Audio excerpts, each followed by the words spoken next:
Hello, this is From the Fringe. I'm Chris.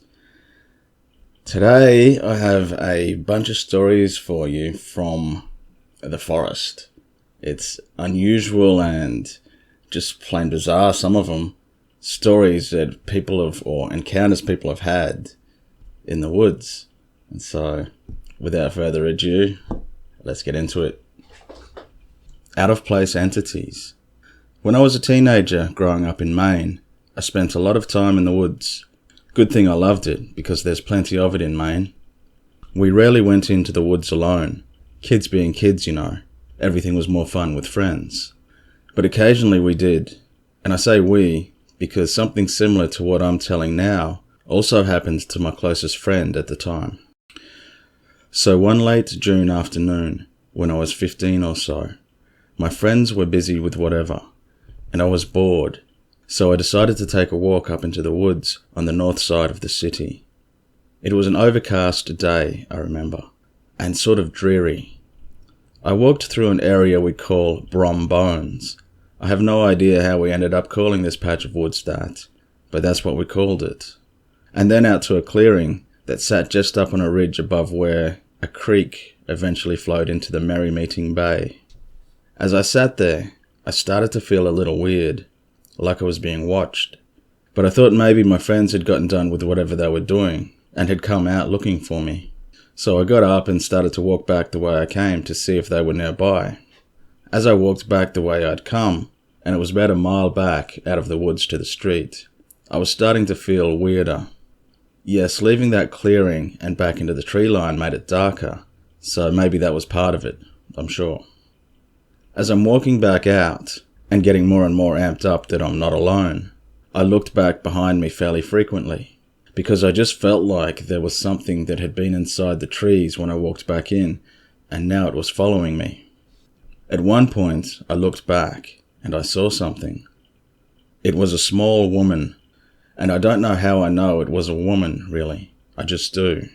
And she was in, well, black Viet Cong pajamas and a Vietnamese farmer's hat.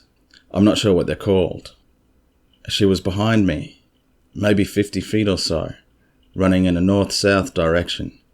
I was going from west to east. She was carrying a rifle of some sort, and I want to say it was an AK-47, but truthfully, I don't know. All I saw was that she was armed, running away from me, which was good. But this was the mid-80s, so Vietnam wasn't nearly so far removed as it is now. So I was scared to death, and I got out of there back to the street as fast as I could. The funny part of this is that my friend was there that afternoon looking for me. We just never crossed paths. He showed up at my parents' house later that day and told me that he had been up there looking for me, and without my saying so, he too said it was really weird up there. He said, I looked up once when I was getting near Brom Bones, and I saw this dude that was dressed like Robin Hood standing up. He put an arrow in a bow and drew it back. I shut my eyes and shook my head and looked again, and he was gone. I should have told him about the Viet Cong woman I saw, I know. It was like I was supposed to, with that sort of segue, but I didn't dare to, because it was just too weird. It's a pretty crazy story. And this reminds me, for some reason it makes me think of that trickster element that's in Paranormal Activity that Valet talks about and other researchers. The same sort of trickster that they talk about that's at Skinwalker Ranch, which I always bring up because it's such a bizarre case. Let's go to the next story anyway. The Malevolent Woods. My friend, let's call him Moron, was alone for a weekend. Well, his older brother was around, but his mum and dad were elsewhere. There were woods bordering on Moron's home. I'd never thought anything of them, because I grew up in the middle of some woods too. We're the same age, and back then we were about 13. My mum dropped me off at Moron's, and we were going to hang out there for a bit until my mum came back to take us out for pizza. When we arrived, I got out of the car and started towards the front door. Moron was sitting outside on his front steps, waiting for me. Well, that's a first. Also, Moron is dark-complected, but he actually looked pale. And the kicker was, He actually had a shotgun in his lap. I couldn't believe it. I was around guns all the time, but I didn't even know Moron's family had any, so it was a shock to see him with one. I got up there and said, "Hey, Mor." He got up and went inside before I could even finish. Of course, I followed him inside. He was moving fast, headed right for his parents' bedroom. I followed him. I was just waiting for the punchline or whatever the Joker had in store for me. Instead, I see him gripping his shotgun, kind of hunkered down, peering out the back window. I said, "What the hell are you doing? What's going on?" "They're still out there, Jack. I know it." Again I asked, "What the hell?" "Jack, I've been up all night. It started when it got dark. There was all this pounding and rustling in the woods. The trees started breaking and they were throwing stuff against the pole barn." "What are you talking about?" "I'm not fucking around. Something is out there, and I'm so fucking scared. I know they're still there." At that point, I was mentally giving him credit for doing such an awesome job acting, unlike me, doing his best to set me up for whatever he had in store for me. I said, "Bullshit. Bring your gun and I'll go take a look at the pole barn. See if there are any dents or any stuff laying around." "No, you are not going over there." "Come on, are you really serious?" So we go outside. He calls for one of their dogs, the only one in sight. We have her follow us to one side of the house. I go to move around to the backside, call her. Not gonna happen. I really do start to think, what in the hell? So I actually grab her rough and walk her to the corner. She digs in. I try to drag her. She shakes vigorously and then is gone. She took off like a shot across the road in the opposite direction. Now I'm starting to feel spooked. Upon continued observation, Moron really is looking messed up. He won't let go of that shotgun. I tell him, "Let's go. Give me the gun. I have to see what's going on here." He gives it to me. So we start walking. I'm actually getting nervous now. We don't even get to the edge of the woods when we start hearing an enormous crashing in the brush. The sound of huge, and I do mean huge, branches being cracked. And then stuff started banging off the pole shed. That shotgun was an old double barrel. I decided quick that I would shoot one barrel into the ground toward the woods as a warning shot. As soon as I did that, all hell broke loose.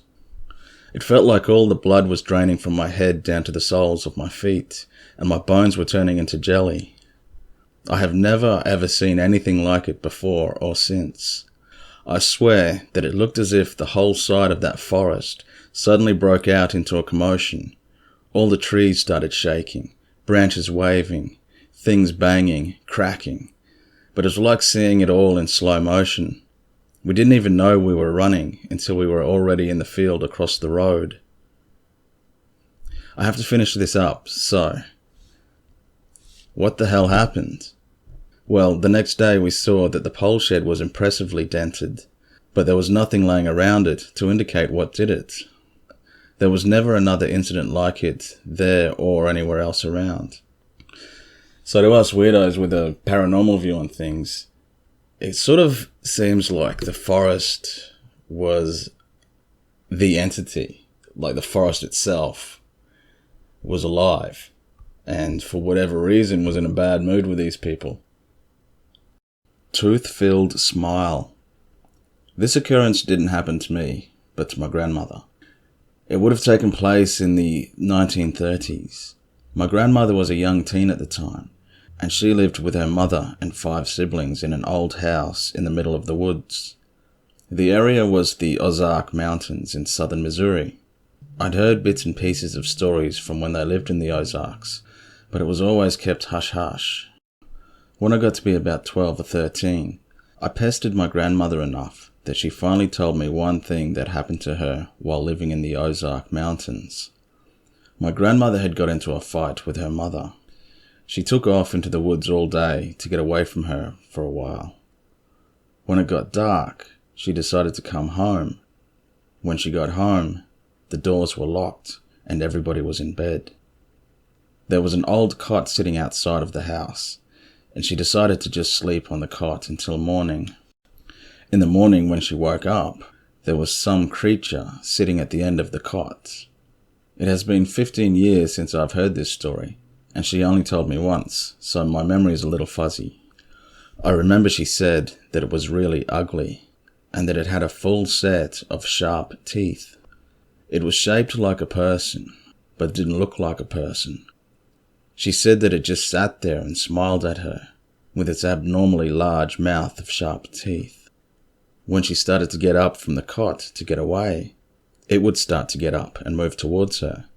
When she would sit back down, it would sit back down.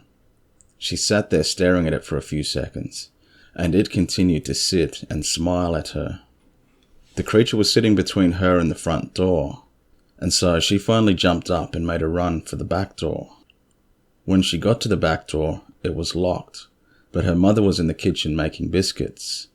She was banging on the door, screaming to be let in, and her mother told her to go around to the front because her hands were covered in dough.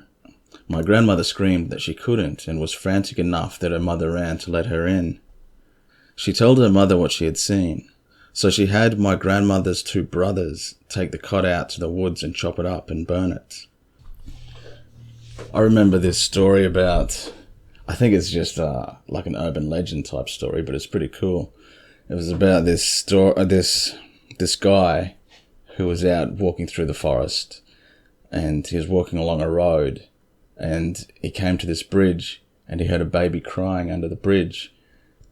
And so he couldn't just leave the baby there, so he decided to go off the road and down into the creek, and he saw the baby lying next to the creek there. And then when he walked up to the baby to pick it up, it turned its head around and smiled, and it had those sharp teeth, a row of sharp teeth, and then it said, "Daddy." It's so corny. But anyway, let's continue with this next one. Saved by the voice. This happened to me in a huge rubber plantation / estate. This particular part was very wooded with a lot of climbers. I was 9 years old, and I was with my father, mother, and an uncle. We were walking through this plantation, moving towards my grandmother's house, along a trail located towards the top of the hill. I had been there a couple of times, so I knew the way, or so I thought. I soon moved far ahead of my parents and uncle, and could not see them. I wanted to get to my grandmother's house, so that I could see her and my cousins. I was just moving fast, and I felt like I almost lost track of time. Suddenly I stopped. The small trail diverged into 2, and I was confused, but in the excitement of it, I took the left one. I kept on going. I felt as though I was going for ages. I felt as though I was being carried. I felt as though my senses and logic were blinded, but I was not scared. Suddenly I stopped. I looked around and I realized it was almost dark, and that I was lost. At that point I was terrified. I decided to keep walking, and as I was about to take the next step, I heard someone, probably a woman, call out my name. I stopped taking that step, and then I looked in front of me, and right there in front of me was an abandoned well. I was just standing in front of it. There was no wall or no warning signs anywhere. At this point it was very dark. I realized at that moment that had I taken that step, I would be dead. And I was petrified. I moved back a couple of steps, and then I blacked out. I fainted. Later I woke up with my parents and my uncle around me. They found me and carried me off to the safety of my grandmother's house. So it's more like a guardian angel incident here, but it did happen in the bush, so it's part of this. It's part of the theme. But you hear about this all the time, these voices from nowhere, from thin air that save you just in the nick of time. They're good stories, and they're common. Next. Curious Phantom. Lots of strange woods in Maine. Another one in Maine. My maternal grandfather was born and raised in Maine, and when I was a little girl, he used to tell me the ghost stories of his growing up there. One of his experiences goes like this. He was a teenager, and one of his buddies had recently gotten a new car. Maybe this was in the 30s or 40s. I can't exactly remember when my grandpa was born, and he's deceased now. He and his friends wanted to go out for a joyride of sorts. They ended up driving through some wooded areas. He made it a point to tell me that roads back then were not like they are today. They weren't paved, and they were very bumpy and gravelly, and therefore very loud. It was night time, and they were basically out in the middle of nowhere, and had passed a farmhouse a few miles back when their car ran out of gas. They decided someone should stay with the car, and my grandpa was chosen. The rest of the boys hoofed it back to the farmhouse to get some gas. They were gone for a while when my grandpa got the sensation of being watched. Can you imagine? Sitting alone in a car on a road back then, in the middle of nowhere. Anyway, he looked back behind him where he was sitting, and he saw a face peering at him through the back window. Now this was odd for a few reasons. One being that he should have easily heard anyone approaching the car because of how the roads were back then. The footsteps would have been very audible. He heard nothing. And second, it was just a face. I asked him over and over, trying to get further details when he would tell me this story, but he was very clear. It was just a face. There was no body, no shoulders, nothing. And when I asked for detail on the face, he said he couldn't tell the gender or any identifying features at all. That would scare the shit out of me. In the middle of nowhere, I'd be on the horn. Like, ah! A hole in the air. I was born and raised in the hills of eastern Kentucky, about 10 miles from Hazard. When I was about 14 or 15, my cousin and I went hiking, going to the top of one of the mountains. We followed a trail, sometimes almost straight up, and what we came across terrified us both. We had been walking for about 1.5 hours when we saw a man in a woman's clothes on a tree limb. That may not sound strange, but we were far from people, and the weirdest thing was that the branch was roughly 20 feet off the ground. The clothes were neatly draped over the branch, not like they had been thrown up there. I don't have to tell you what we thought we were going to catch someone doing. Anyway, we went on further and got to a sort of flat place at the top. No trees, just grasses and flowers. But off to my left, there was something strange. I remember seeing a black hole in the air, not shiny black or like the mouth of a cave. It was just blackness, roughly 6 to 8 feet tall and 3 feet wide, and a bit misty around the edges. It seems like every year the memory fades a little, so the next thing I remember is tearing ass down the side of the mountain, not following the trail, just getting away from whatever that was. To this day, I think there was some connection between those clothes and what we saw. So this seems like some sort of weird portal that they've come across. And again, I'm going to mention Skinwalker Ranch because I always do for some reason. Like I always say, they talk about portals there all the time, and this one has the dimensions of a door. 6 to 8 feet tall and 3 feet wide. That's a human door. A human-sized door. So that is interesting, and those clothes up in the tree in the middle of nowhere. Yeah, that's that bizarre trickster sort of element coming in again. It's there's something there. Okay, before my voice breaks, I'm going to say goodbye, and I hope you enjoyed the videos, and I'll see you again next time.